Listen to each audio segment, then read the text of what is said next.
Episode number 249 of the Wholesome Fertility Podcast. My guest today is Anna Bohnengel. Anna is a registered dietitian trained at the National Institutes of Health with a decade of experience helping women balance hormones, boost fertility, and enjoy a healthy pregnancy. After turning her own infertility around, without the medical interventions that doctors had claimed as her only option, she developed Fertile in 5, a proven process boasting a 92% healthy baby success rate. Her holistic, personalized, and results-driven coaching programs put women in the driver's seat of their own fertility journey. Welcome to the Wholesome Fertility Podcast. I'm Michelle, a fertility acupuncturist here to provide you with resources on how to create a wholesome approach to your fertility journey.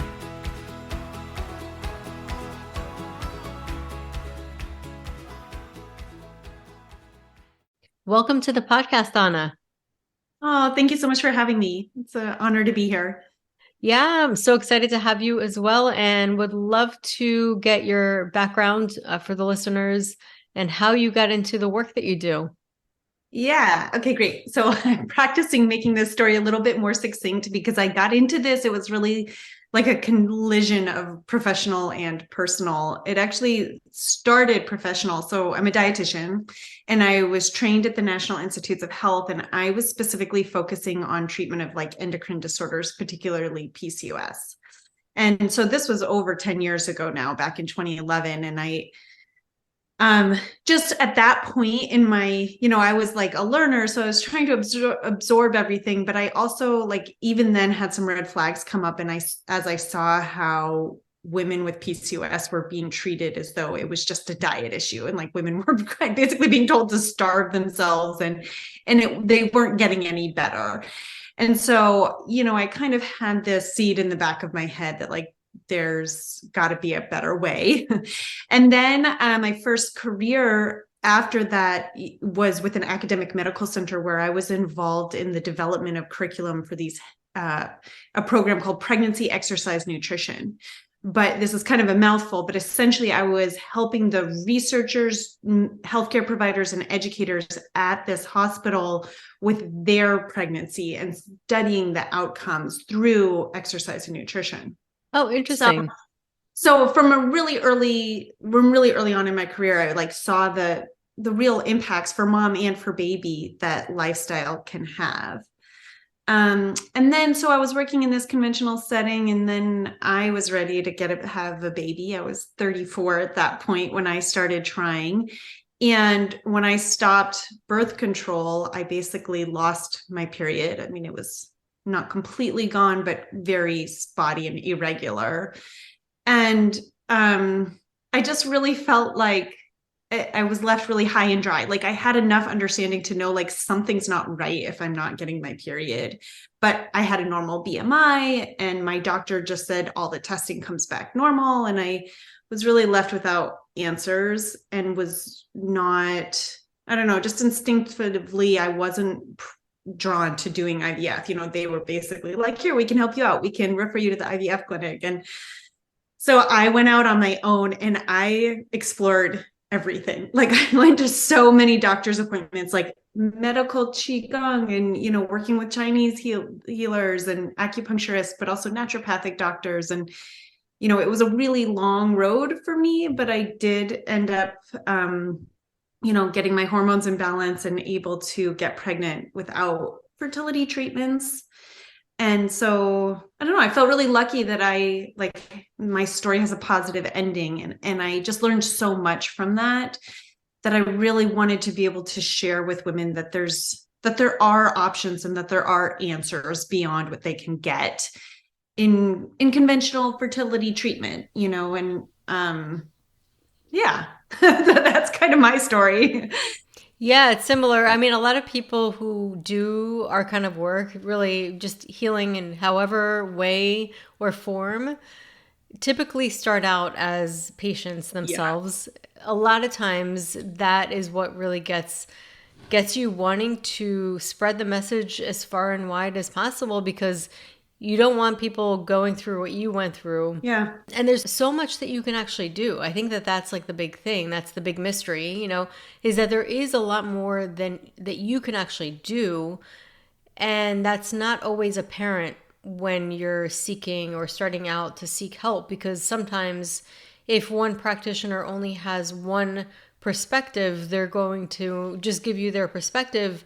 And if their perspective does not have a solution, sometimes you'll get told that there is no solution, and that's not really the case. Yeah.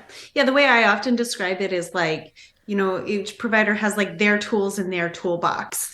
And those tools work for some people. Like something like IVF is a miracle for some families, but it leaves a lot of people like high and dry without answers, and it doesn't work for everybody, and so sometimes you need different tools and a whole different toolbox even. So what were some of the things that you learned as far as diet goes, and how that is so pivotal really for improving fertility health? Yeah. So, like in terms of my own case, what did I learn? Yeah, you could talk about your own case. I mean, I know that you can't generalize. So really on your case, what were some of the things? And then there are certain things that can, to some degree, be said that they're good really for everybody. But obviously it needs to be customized. Totally. Yeah. Well, so in my case, I mean, I discovered that I had celiac disease for one, which is huge and something that, my OB never would have suggested testing for. I didn't have the classic presentation of celiac disease. I had extraintestinal, I didn't really have GI symptoms. For me, celiac disease actually showed up more as like depression and mood, anxiety type struggles. And so how did you figure that out? Like how soon after looking into this, and who got you thinking about it? Yeah, honestly, a naturopathic doctor.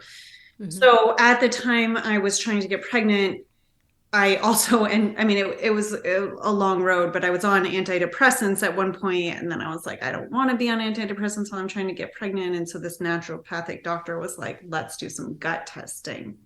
And so I also had some other conditions that are, more well known now, like SIBO, that I think, that was probably secondary to having celiac disease, right? I had some pretty fundamental gut dysfunction that needed to be healed, and systemic inflammation at play.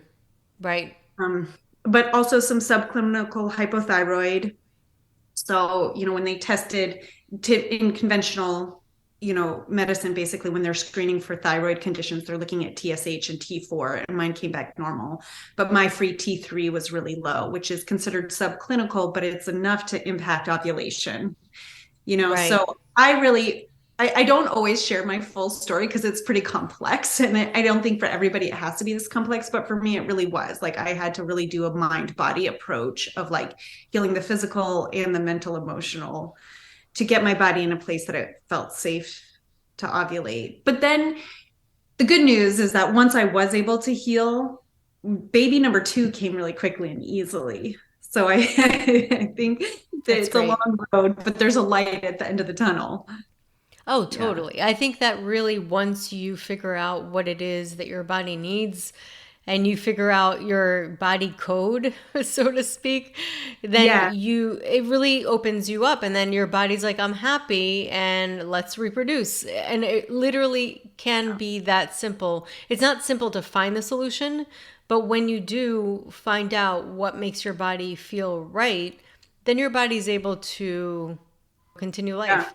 Yeah. And speaking of my body code, I mean, I think, I mentioned those sort of subclinical conditions, or celiac's a full-on clinical condition, but another piece of it that I learned that I was also just like not eating enough. I was a very classic, I was a dietitian, and I was following all the quote unquote rules. Like I ate gobs of kale and I ate salmon and quinoa, and I was running marathons, and I thought I was super healthy. But I was like too far off on that extreme, where I was not giving my body the nourishment it needed to fuel all of that exercise that I was doing and to feel safe to reproduce. So that was another huge layer of it for me. Yeah, that's a really good point. Because ultimately, when it comes to fertility health, and I say this all the time, it is so energy consuming. And that is why, your body's going to be focused more on survival than reproduction.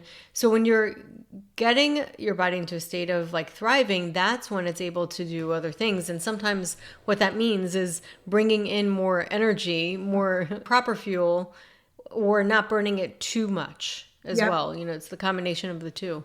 Yeah. Yeah. I love it that you said like to get your body thriving. That's something that I say a lot is like in conventional labs, they make sure that you're free from sickness and disease.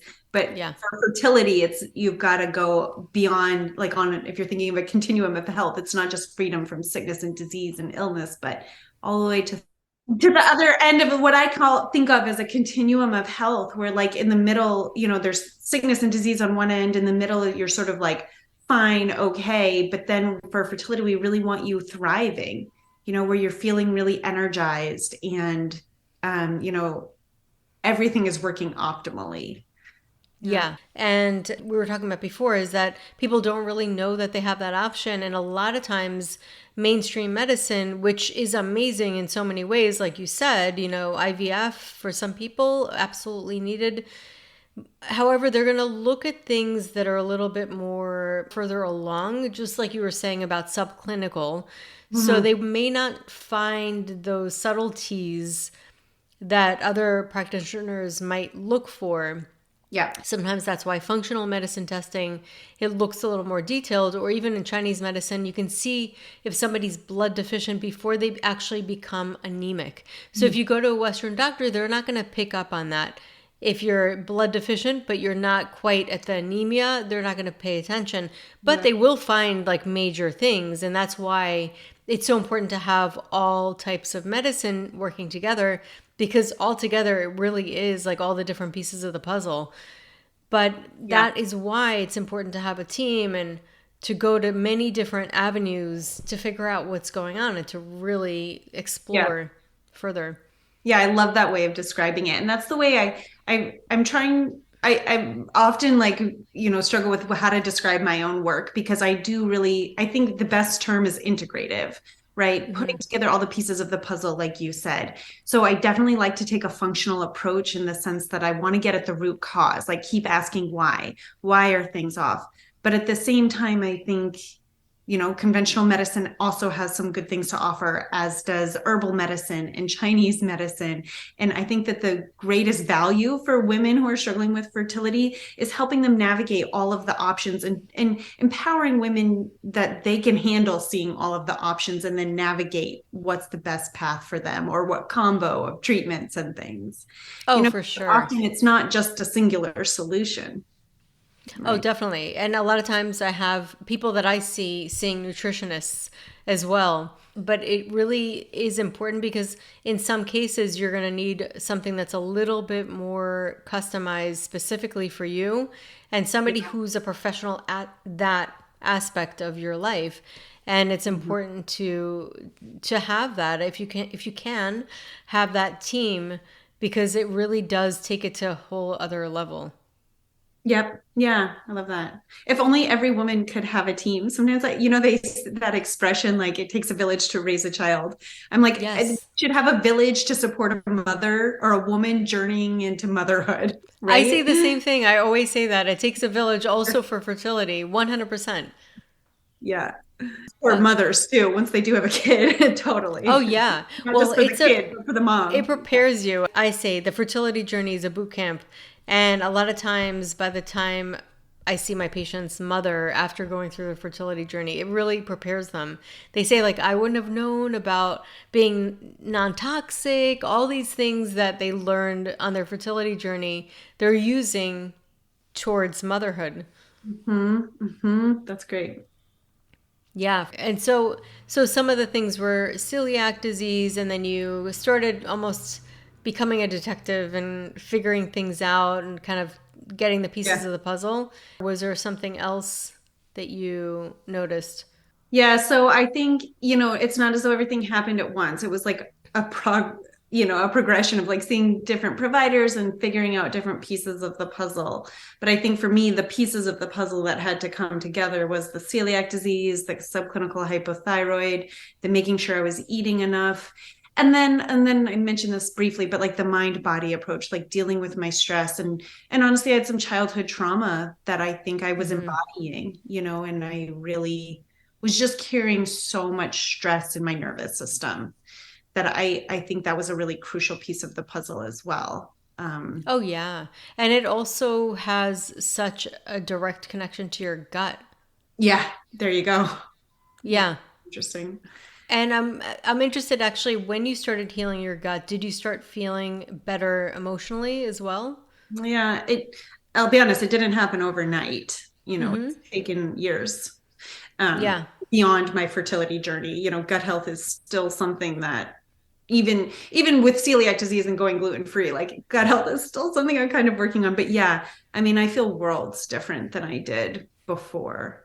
I mean, I remember before going on this journey, it's interesting. Like I went on this journey for my fertility, but I ended up learning so much about my mental health. And, prior, basically, they were like, here, take Prozac, Mm-hmm. or also have had clinicians just say to me, like, take birth control pills because it will flatline your hormones, right? So you're not going through the ups and downs without, the mental, emotional ups and downs throughout my cycle. And, none of that, when I was on Prozac, I just felt flat. I just felt numb. I just felt nothing, Yeah. so I've heard that before. I've heard that. yeah. So yeah, it's a good question. I like thinking back to how far I have come because yeah, over a decade ago, I definitely did not have I think just a general sense of like feeling okay that I have now, like a deeper sense of calm in my nervous system and confidence that I think has come from gut health healing, but that had, instigated a whole journey. Yeah. Yeah, and I love hearing your story and I love having the listeners hear your story because I really do feel like when you hear stories of people going through a certain struggle and then overcoming them, and of course, there's never perfection. There's never like, okay, I'm complete, everything's completely finalized. It doesn't work like that. Life is a journey and we go through our ups and downs, but it's about getting to a place where things become more manageable and knowing that that can be an option and that your fertility can actually thrive because I think what happens as humans we like to predict our future based on our past, and I could have done that with my past. I had really irregular periods for 13 years, 13 solid years. And Mm. that was all I knew. That was all my body knew. And it completely changed once I found Chinese medicine, which is why I changed my career. But like, it completely changed. And had I know, like, I would have never predicted that that would have been the case based on what I was told Yeah. by many doctors. And if you predict, like I said, a lot of times we'll go on our past to predict the future, but then that doesn't account for some of the things that you can do different that you didn't do in your past. Mhm. And you can actually shift and change like everything, your trajectory, like your mental, emotional, spiritual, physical, like everything. So I Mhm. love stories like yours because they're really inspiring and it just kind of it's an example of how your body can is number one resilient, but it also can overcome so much. Yeah, thanks for saying that. And I also think that there is some momentum that happens. Like I said, this was all instigated by like finding out I had celiac disease and doing gut health stuff, but that I think doing it all together and like built up momentum for some of the like emotional and mental healing that needed to happen, right? So it's like once you get started doing the work, it can feel overwhelming at first, but then the pieces fall into place. Yes. Anything that's new that all of a sudden you have to like reassess and change in your life can be very overwhelming. And I Yeah. think that that's one of the reasons why people feel very overwhelmed with a fertility journey because the first thing they do is Google and go through all of that and just so much information. But what are some of the things that you learned in regards to PCOS? Because we were talking about that earlier and you were saying that you felt that some of the things that you were learning initially just from Yeah. what was being taught was not really complete. Have you discovered different ways, or what are some of the things that you've discovered for people with PCOS? Yeah. Yeah. Well, so the approach that I was taught in my like conventional training for PCOS was really a eat less, exercise more approach, which PCOS or not, like if you're dealing with weight issues, I find completely is a disservice to most women. That even if you're quote unquote overweight by the scale or BMI standards, when you start starving yourself, essentially, you're going to put your body in a greater sense of stress. And that can exacerbate it like adrenal driven PCOS. So it can actually make things worse. Just to break that That's a down a good little. point. That's really important. Yeah. Yeah. So in conventional medicine, it's often just sort of assumed that PCOS is related to weight, which is then driven by insulin resistance. And insulin resistance is a huge factor often. But when I treat women with PCOS or suspected PCOS, I don't just assume that it's all driven by insulin. And I also don't, I find that you can't make assumptions based on somebody's body weight. That I really like to do some testing, and whether they come in at any spectrum on the BMI, low, middle, or high, sometimes it's insulin and sometimes it's not. And that there's other factors that can drive the high androgen output that characterizes PCOS, right? And it can be stress to your system, which can be mental, emotional, or it can be physical. Things like starving yourself and over exercising can put your body in more stress and make the PCOS symptoms worse. And it can also, create a lot of fear around food and a really stressful dynamic around what should I be eating, what should I not be eating, that again I find makes things worse for a lot of women. I've had a lot of women come to me being like, I've been told I have PCOS, and they're afraid of food. They are like, am I not supposed to eat fruit? What's going to make this worse and what's not? So I think that reframing all of that to having a really nourishing and healthy and safe relationship with food helps women really calm their nervous system and address some of the adrenal or the like stress-based drivers of PCOS. Does that make sense? It does, and I would imagine also feeling stress makes you want to eat more. Yeah, Like it would make me want to yeah. eat more. Like if I felt stressed, I'd want to eat. Yeah. Well, I find both ends of the spectrum. There's some people who like want to eat because of stress, but I also encounter a Right, lot of that's women true. that don't eat, Yeah. and even if they're in quote unquote bigger body sizes, they'll come to me eating almost nothing, like 1,200 calories a day or something, and they're still being told by their doctors to eat less. Right. It's really a pretty dangerous, like self-perpetuating cycle of like feeling like they shouldn't be eating and then stressing about food, and the stress makes them want to eat less. Right. So stress isn't good regardless. It's going to make you not eat well. So whether you're overeating or undereating, stress is not great for you. What are some of the things that you suggest for like as far as diet for people with PCOS? Yeah.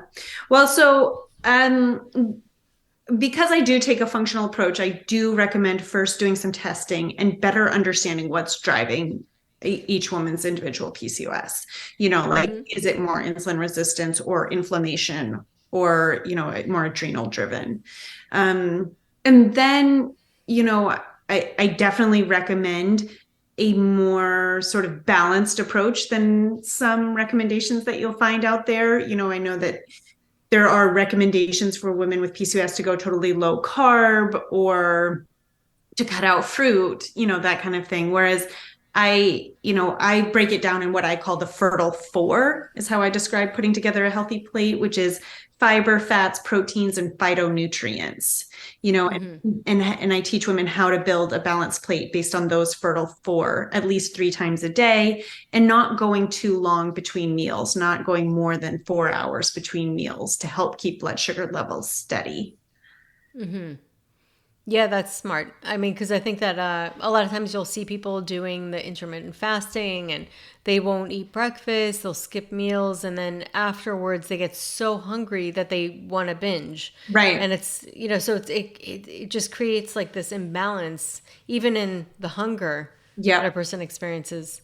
Yep. Yep, totally. I encounter that so much. The like skimping on breakfast and then overdoing it in the evening. Like when you're tired and at the end of the day you don't have as much executive function, right? Like your prefrontal Hmm. cortex just doesn't work as well. And so you're more vulnerable to decision fatigue. And if you Hmm. are hungry and tired and you have a bag of chips in front of you, or you're checking out at the grocery store and there's like chocolate, you're just not going to be um, able to resist those temptations as well. Right, that's a good point. That's a good point because it's going to be your decision making isn't going to be as sharp.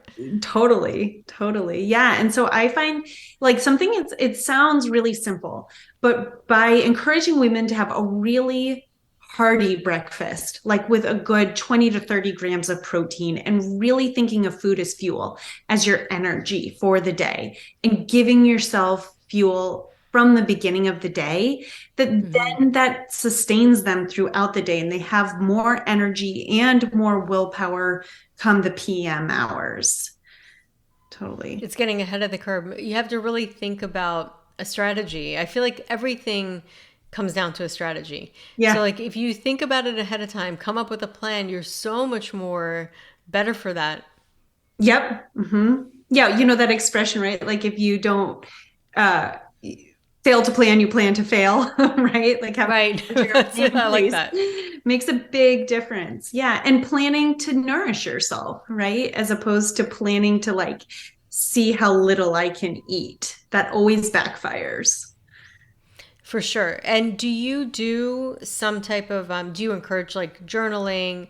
Because I always find awareness, and it's hard. It's something that's very difficult for people at first, is to have a food journal, because I think that once you start paying attention to things that you usually don't pay attention to, it's harder than you think. It sounds simple, but it's harder than you think. And then you Yep. realize, oh my God, I'm like eating way more of X, Y, and Z than I thought, or it sheds a lot of light to your lifestyle. Totally. And they even, I mean, what research shows is just the act of writing down and recording what you eat will change your habits. So there's also that component of it Wow. too. Yeah. I mean, it just Love brings that. in like a self auditing component when you know you're going to have to write it down. But yeah, I do. So through when I see clients, I have a telemedicine platform that I use that is connected to an app that has a food journal piece of it. But what's really cool is that it's got a food and a lifestyle journal. So basically, my clients can write down everything that they eat and drink throughout the day, but also their bowel movements, their mood, their energy, like how hungry they feel before and after a meal, their sleep, their exercise. They put in all of that lifestyle stuff and we can see it in one place, which is so helpful for identifying patterns and habits, and like helping to connect some dots. Yeah. Oh, yeah. Because once you see it, I feel the same way with the BBT charting. I Hmm. have people doing that because once you start to see it as like this big picture, it changes everything. And I feel like that could be applied to anything really. Yep. Yep. Agreed with the BBT charting. I always recommend that for my clients, but I find that there's a lot of resistance, like people find it really cumbersome to take their temperature every morning. And I'm always, urging them to do it anyway because it's so insightful. Yeah. Totally with you on that because people resist a lot of things. I resist things too. Yeah. It's not a matter of resisting. You are going to resist certain things. It's a matter of you don't have to let the resistance hold you back. Hmm. Just do it anyway. Because I find that kind of on the other side of resistance, there's such an open window to so many things and so many insights. I think even some people I've talked to felt like it impacted their menstrual cycle. I say just give it 1 or 2 months. And if it really bothers you, then get off. But at least for 1 or 2 months, you get those 2 months of a good picture of what's happening Hmm. beneath the hood. It's really important to see. And it helps me also as an acupuncturist help, and I'm sure it helps you as well. Yeah. Oh, it's super insightful. And I love the empowerment that comes from learning, like from starting to understand what's really happening with your body and your hormones. I think when you see the data and you see the data points in your BBT charting, especially Yeah. if you can add some other some other factors along with it, like cervical mucus or some, how your mood is fluctuating throughout your cycle, and you can see those patterns. It's really empowering to like really connect the dots from theory to like, oh, this is what's happening in my body. No doubt. And do you cater what you suggest to people based on the time of their cycle or how their cycle behaves? Like, suggest something for like a short luteal phase, or based on that, do you change or shift Mm-hmm. the nutrition recommendations? Yeah. Yeah. I mean, certainly, if we see, something like a really delayed ovulation or then post ovulation, like a short luteal phase, there's definitely things that I would want to be looking at, um, how much estrogen are they getting in, like xenoestrogens from their environment? And are they getting Mm-hmm. enough? One thing, that I see a lot with short luteal phases is women who come to me who have been very like health conscious and diet conscious are still coming to me eating very low fat. Even though you would think low Mm-hmm. fat is Right. from the 90s, you have to be eating a certain amount of healthy fats to produce enough cholesterol, which is the substrate of then progesterone, right? So it definitely gives me clues of where to look and to personalize those nutrition recommendations. Yeah. And stress is another thing. Cortisol loves to feed on progesterone. Yeah, right. Right. It's always the stress thing. It's always Yeah, there. I know. It's always there. And listen, we can't totally avoid it, but for Yeah. sure we can manage it. It's all about managing, not about avoiding. I think that that's always a good middle road to follow. One expression that I really like that's a little bit cheesy, but I like to say making friends with stress, which means like Hmm. we're not going to pretend that we can just get rid of the stress, especially if you're like on a fertility journey, right? There's some inherent stress because you care, because you care about the Yeah, outcome. You have a meaningful life, right? And so it's more just about how can we manage the stress and harness it in a way that works for us. Um, no doubt.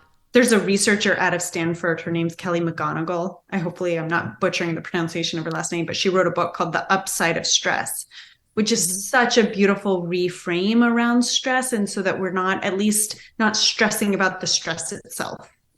Oh, yeah, that is so important. Such a good point. Yeah. Yeah, no doubt. We do not want to stress about the stress. And you know what? That's the thing. Like Yeah. life, like there actually, you're supposed to have some stress. It's normal. It's very valid and it's normal. And there's a healthy amount of stress that a person can have, Mhm. where it's just part of life and it keeps us growing and evolving. And again, it all comes down to strategy and management. Sounds like somebody who's a head of a corporation, but you become almost like the CEO of your life, right? Totally, totally. That's actually one of the things that I have my clients do is write their own personal mission statement, so that they're really clear in the why and have, that mindset piece in place as they're doing some of the harder work around changing, habits and lifestyle changes. But I love that you're saying strategy. Yeah, you need your mission statement, your vision, and your strategy in place. Totally. Totally. And once you do, again, is that you have that plan, and that plan's always really good. So, for people who do want to work with you, you do work online. You had mentioned you do Yeah. telemedicine. Yep, everything I do is virtual. I did have an in-person office like long ago, pre-pandemic, but Hmm. even pre-pandemic, I shut that down and found that it was easier to serve people virtually. Yeah. Awesome. And how can people find you? So I'm at fertility-nutritionist.com or on Instagram at myfertilitynutritionist. Those are probably the two best ways to connect with me. Awesome. Well, Anna, thank you so much for coming on today. I always love to speak to dietitians. It's always fun for me. And Thank you so much for sharing your story, because I know that it's going to help a lot of people listening. So thank you again. Yeah, it was really great to talk to you, Michelle. Thank you so much. So that concludes today's episode. You can find all of the links mentioned on the episode notes. If you're enjoying these episodes, please take a moment to share and leave a review. Reviews mean everything to podcasters, and I really enjoy hearing from my listeners. You can also find me on my website at www.thewholesomelotus.com or email me at info@thewholesomelotus.com. I love hearing from my listeners. If you're interested and want updates as well as a free ebook on my top 10 fertility boosting habits, you can visit my fertility page on www.thewholesomelotus.com. I thank you so much for listening in and hope that you have a beautiful day.